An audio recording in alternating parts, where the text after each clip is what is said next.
Episode 14. Similar name, different person. As I said in a previous episode, I came across the South Wales Argos, and what was strange about it was that, I had this sudden face in the page looking at me, and it was a face I recognised. It was this face. This is the face of James Daniel Hanna, not Daniel James Hanna, which is what I tapped into the search engine. This was a man I knew from 2004. I was being a bookseller. He bought 1,000 books from me with a deposit of £1,000 and was going to value them and come back later to me with a proper price. The price that while they were worth to me as a bookseller, never mind what they sold in the shop for, was £27,000. I priced them all. I got the CID onto him when I never heard anything, and then they said he left the country.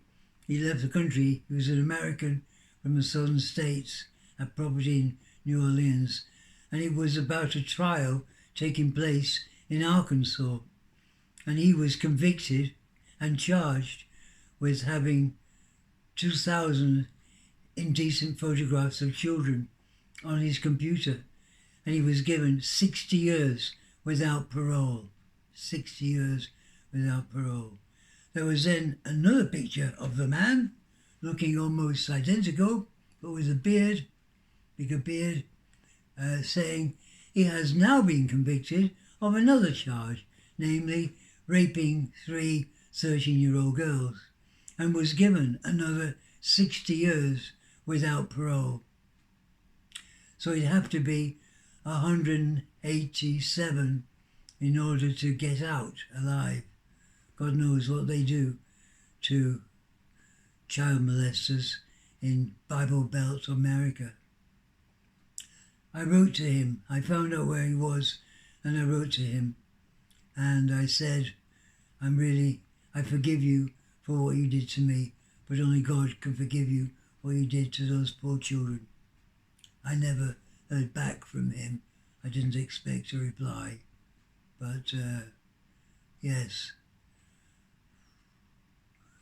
You reap what you sow, brother. I can't believe that it actually happened. I looking up Daniel James Hanna and getting sort of almost like release from knowing that he was being punished for what he'd done to me. But what a punishment. What's so lovely is that there was another man also called James Daniel Hanna who had just climbed Kilimanjaro, and he was blind. Quite an achievement for a blind man, and lovely that he couldn't see the top, but he was there. Blessings on you and those you love.